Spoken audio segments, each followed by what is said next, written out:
So Chelsea as usual lined up in a 3-4-3 formation, but they changed their formation to a 3-5-2 in the second half. While Tottenham, on the other hand, lined up in a 4-2-3-1 formation on paper, but their formation on the ground was mostly 4-3-3, which at times also changed to a back three with Hobier dropping in the defense.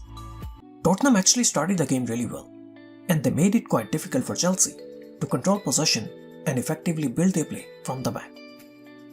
So this is how the two teams were lined up on the ground whenever Chelsea tried to build their play from the back. The front three of Tottenham were trying to press the three Chelsea centre-backs, with Ndombele and Dele Alli covering the two Chelsea midfielders. Hobier was often staying behind, and he was looking to track the ones of Mason Mount whenever Mason Mount tried to drop deep to receive the ball to help Chelsea during the build-up phase. And whenever Chelsea chose a side to build their play, the respective fullback would step out to press the Chelsea wingback, with the other fullback stepping in the defense to make a 3v2 position against the front two of Chelsea.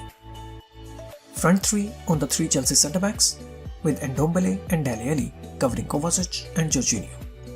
Thiago Silva's forward passing options are blocked, so Azpilicueta looks to drop in the midfield to create an overload to receive the ball. Azpilicueta trying to overload the midfield and opening the passing lane for Thiago Silva to play the ball to Azpilicueta. But as soon as the Chelsea wingbacks received the ball, they would immediately put under pressure by one of the Tottenham fullbacks, with the other fullback making a back three. Azpilicueta was forced to move back, and Tottenham are once again ready to repeat the same process. Tight man marking and blocking the forward passing options. Again, front three on the three Chelsea centre-backs, with Dele Alli covering Jorginho, and Kovacic is once again covered by Ndombele. Azpilicueta once again drops to receive the ball from Christensen. Azpilicueta receives the ball, and he drags Reguilon out of his position and immediately tries to find Mason Mount, who has moved in the space that was left open by Reguilon.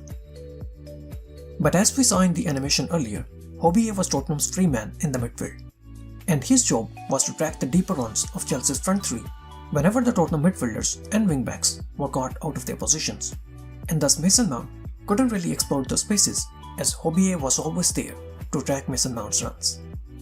So this tight man marking of Tottenham made it quite difficult for Chelsea to move the ball forward. Since Chelsea were finding it difficult to build the play from the back, so they often tried to use Lukaku as the target man, who would try to win the duels against the Tottenham centre-backs and lay it off in the path of Mason Mount or Kai Havertz to attack the Tottenham backline.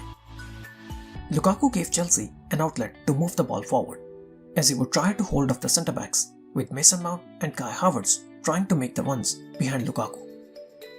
Lukaku holding off the centre-back and laying it off in the path of Mason Mount. Eric Dyer was taken out by Lukaku, and Chelsea now have a 3v2 position on the break, and Chelsea should have scored the goal. The Chelsea midfielders often tried to use Tottenham's tight man marking to drag them out of their positions to open the passing lanes for Lukaku to receive the ball and do his magic with his layoffs. Emerson steps out to cover Alonso, so Hobier drops in the defense to cover Kai Havertz. Since Hobier was busy covering Kai Havertz, so Dele Alli leaves Jorginho and steps out to cover Mason Mount. Mason Mount and Kovacic try to use the tight man marking to drag the two Tottenham midfielders out of their positions to open the central passing lane for Jorginho to pick Lukaku. Jorginho to Lukaku, who holds the ball and lays it off in the path of Mason Mount. Lukaku to Mason Mount, who plays it in the path of Azpilicueta for a first-time cross inside the box. Lukaku is extremely good when it comes to playing with his back towards the goal. Lukaku's hold-up and link-up play makes him a valuable asset for Chelsea and helps them to play more direct football, especially when things are not really going their way. Again, Christensen plays the ball to Lukaku and continues his run to receive the layoff, because all the Chelsea players are aware of how good Lukaku is when it comes to playing with his back towards the goal. Lukaku once again using his link-up ability to play a one-touch pass back to Christensen, who was in a very good position to take a first-time shot at the goal. Chelsea once again going long and trusting Lukaku to hold the ball up for Chelsea. Lukaku holding the ball for Chelsea and waiting for Kai Havertz and Mason Mount to arrive. Lukaku was not only able to hold the ball for Chelsea, but he also played a brilliant cross inside the box for Marcos Alonso to attack. This hold-up and link-up ability of Lukaku proved to be very effective for Chelsea, as they were able to use Lukaku's ability to get into Tottenham's defensive third with ease. Tottenham's game plan, on the other hand, was very clear. They were going to target Thiago Silva by trying to isolate him in a 1v1 position against Son. So this is how the two teams were lined up whenever Tottenham had the ball. Lukaku and Kai Havertz were looking to press the two Tottenham centre-backs, with Mason Mount looking to cover Hobbie. Jorginho and Kovacic were tracking the runs of Dele Alli and Ndombele. The two wing-backs were trying to cover the two Tottenham full-backs, and thus the three centre-backs were up against the three Tottenham attackers. Lo Celso and Harry Kane were constantly dropping deep as they were trying to force the two wide Chelsea centre-backs to step out to isolate Son in a 1v1 position against Thiago Silva. Tottenham believed that Son had the speed against Thiago Silva, and thus isolating him in a 1v1 position would be ideal for Tottenham. Lo Celso drops in the midfield from his forward position, and that has caught the attention of Kovacic. By dropping Lo Celso in the midfield, Tottenham have overloaded the midfield area, and now they have 4 players in the midfield against Chelsea's 3, which means one of the Tottenham midfielders is totally free to receive the ball. Ndombele receives the ball with time and space, and that has forced Rudiger to step out to cover Ndombele. As soon as Rudiger steps out, Son makes the run in the space behind Rudiger to receive the ball from Ndombele. And here credit must be given to Kepa, who was very quick to react to stop Son, otherwise Tottenham would have scored the goal. Again, Mason Mount was busy tracking the runs of Hobbie, and Kovacic was taken out by Ndombele. And now Jorginho is left in a 1v2 position against Lo Celso and Harry Kane, who have both dropped in the midfield. In order to help Jorginho against the overload, Rudiger steps out to cover Lo Celso, and Son immediately makes a run in the space behind Rudiger to drag Thiago Silva out of his position. Lo Celso takes out Rudiger, and Son takes away Thiago Silva, and now Christensen steps out to cover Harry Kane, and Chelsea's defense is looking all over the place.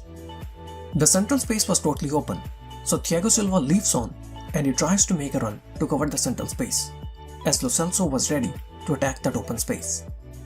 As soon as Thiago Silva leaves Son to cover the central space, Harry Kane immediately plays the ball to Son to allow him to use his pace to get in the box.